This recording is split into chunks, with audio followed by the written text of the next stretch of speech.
আমরা বলেছিলাম যে আমাদের দল রাষ্ট্র পরিচালনার সুযোগ পেলে আমরা দেশের ক্রীড়াকে পেশা হিসাবে প্রতিষ্ঠিত করতে চাই। দেশের কৃষক, শ্রমিক সহ সব শ্রেণী পেশার মানুষের উন্নয়নে কাজ শুরু করেছে বর্তমান সরকার, জানিয়েছেন প্রধানমন্ত্রী তারেক রহমান।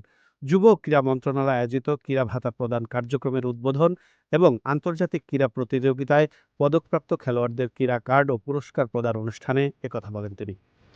আমাদের প্রত্যেকেরই গ্রামে আত্মীয় স্বজন, পরিবার স্বজন আছেন এবং তাদের মধ্যে অনেকেই প্রত্যক্ষ পরোক্ষভাবে কৃষির সাথে জড়িত। সেই কৃষকদের পাশে দাঁড়ানোর জন্য আমরা বলেছিলাম যে আমরা কৃষক কার্ড ইন্ট্রোডিউস করব। আজকে আমাদের খেলোয়াড় বন্ধুরা যেমন, তাদেরকে আমরা একটি স্পোর্টস কার্ড দিয়েছি, আপনারা দেখেছেন তাদেরকে যেটা আমরা উপহার দিয়েছি, তার মধ্যে ছোট্ট একটি কার্ড আছে ব্যাংক কার্ডের মতন, স্পোর্টস কার্ড। ঠিক একইভাবে কৃষকদের জন্য আমরা একটি কৃষক কার্ড ইন্ট্রোডিউস করার কথা বলেছি, যেটির মাধ্যমে তাদের কাছে আমরা রাষ্ট্রের সহযোগিতা পৌঁছে দিতে চাই। ইনশাল্লাহ 14ই এপ্রিলে টাঙ্গাইল থেকে এটির পাইলট প্রজেক্টের কাজ আমরা শুরু করতে যাচ্ছি। প্রধানমন্ত্রী বলেন, তার সরকার বিশ্বাস করে বর্তমান সময়ে ক্রীড়া শুধু শখ, বিনোদন কিংবা শরীরচর্চার বিষয় নয়, বরং সারা বিশ্বে ক্রীড়া এখন পেশা হিসেবে স্বীকৃতি পাচ্ছে। বাংলাদেশও পিছিয়ে থাকবে না।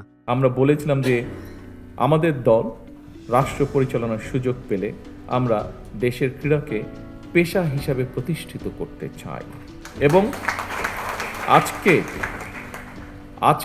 আজকের এই অনুষ্ঠানটি আমরা যে প্রতিশ্রুতি জনগণকে দিয়েছিলাম, দেশের মানুষকে দিয়েছিলাম, সেই প্রতিশ্রুতির কাজটি আমরা ধীরে ধীরে শুরু করেছি। আজকের এই অনুষ্ঠানটি হচ্ছে তার প্রমাণ। আগামী 30 এপ্রিল থেকে দেশব্যাপী নতুন পরিসরে নতুন করে স্পোর্টস শুরু হতে যাচ্ছে বলেও জানান প্রধানমন্ত্রী। 30 এপ্রিল সিলেট থেকে আমরা শুরু করতে যাচ্ছি নতুন করে স্পোর্টস, এবং একই সাথে ইনশাল্লাহ এটা সারা দেশে শুরু হবে। এর আগে প্রধানমন্ত্রী ক্রীড়া কার্ড ও ভাতা প্রদান কার্যক্রমের উদ্বোধন করেন। পরে প্রধানমন্ত্রী 129 জন ক্রীড়াবিদের হাতে ক্রীড়া কার্ড ও আন্তর্জাতিক পর্যায়ে সাফল্য অর্জনকারী ক্রীড়াবিদদের সম্মাননা প্রদান করেন। আপনাদের প্রতি, খেলোয়াড় বন্ধুরা, আপনাদের সকলের প্রতি আমার একান্ত আহ্বান, একান্ত অনুরোধ, পেশাদার খেলোয়াড়ি জীবনে আপনারা কোনো রাজনৈতিক দল বা গোষ্ঠীর প্রতিনিধি নন বা হবেন না। Z news, Dhaka.